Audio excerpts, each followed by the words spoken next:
This video deals with highly toxic chemicals. Do not try to imitate the experiment scene in the video. This video is only for educational purposes.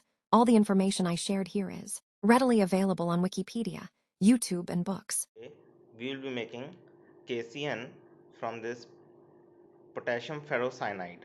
This is easily available at shops, and you can see that it is sold as a trihydrate. So I took 22.5 grams of potassium ferrocyanide in a steel bowl and heated it strongly on a Bunsen burner. First, the potassium ferrocyanide trihydrate loses its water of crystallization, due to which crackling sound is observed and particles start jumping.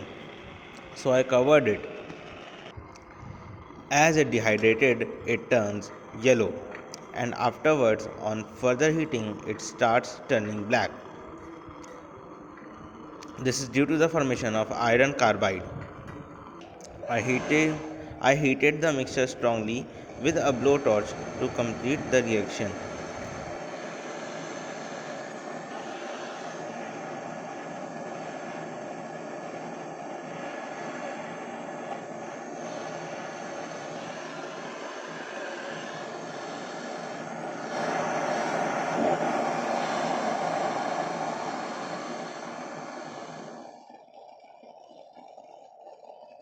The fused mass was allowed to cool, and the fused mass was taken out by hammering the back side of the bowl.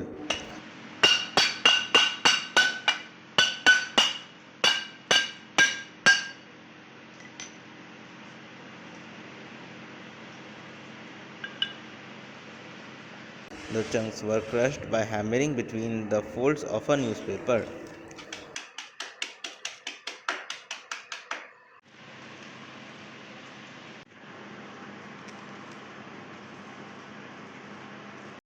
Then I took a pressure equalizing addition funnel, and you can see that I have already insulated the tube with aluminium foil and paper. I then plugged in some cotton wool. For that I used a thermometer, as I didn't had a big rod for that. Then, with the help of a powder funnel, I dumped in all the powder and then set a round bottom flask on a water bath and attached the addition funnel to it. Now I poured in some methanol in the steel bowl, stirred it and poured it into the addition funnel and allowed it to drain in the flask. I added around 200 ml methanol to it and kept draining it in the round bottom flask.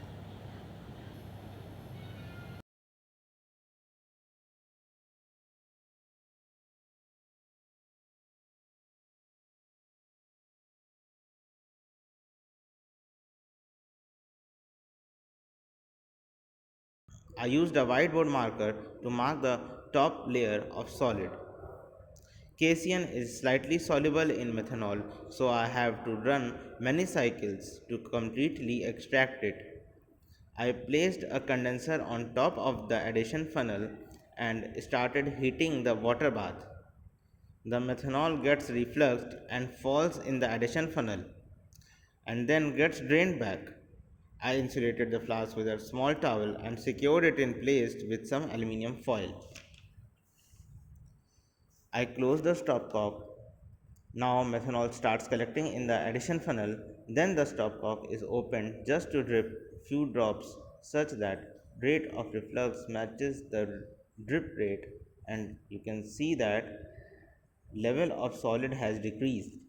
After some time, the level of solid had stopped changing, but due to long refluxing, the water in the reservoir became warm and lot of methanol was lost. Here in the flask, you can see a white solid separating out. I had closed the stopcock and insulated the flask with towel to boil off all the methanol and collect it in the addition funnel. Then I took out the flask and scraped off all the solid from the walls of the flask by means of a bent spatula. I then took out all the solid from the flask into a beaker, which is stirred on the weighing machine. You can see that 7.54 grams of a yellowish white solid is obtained. But is that pure KCN? Let's find out. I made a solution by dissolving 0.26 grams of solid prepared in 100 ml of distilled water in a volumetric flask. I took 10 ml of this solution in a measuring cylinder and poured it into a conical flask. To it, I added 5 ml of dilute ammonia. If it were concentrated, only 2 ml would be needed. Then I added 2 drops of 10% potassium iodide solution. This is our indicator. Then it was titrated against 1 by 50 normal silver nitrate solution, which was standardized using standard 1 by 50 normal sodium chloride solution using potassium chromate as an indicator. On adding the silver nitrate into the solution, a white turbidity is formed. This turbidity is of silver iodide. But many of you would say that silver iodide is yellow in color. Well, silver iodide looks yellow in presence of ultraviolet light. My room has all LED lights, therefore it looks white. If we would have seen it under fluorescent lamp or sunlight, it would appear yellow. The precipitate of silver iodide is soluble in KCN solution, therefore, on shaking it disappears due to the formation of dicyanoargentate complex. Ammonia is added to prevent the precipitation of silver dicyanoargentate by forming diamine silver 1 complex, giving us a sharp endpoint.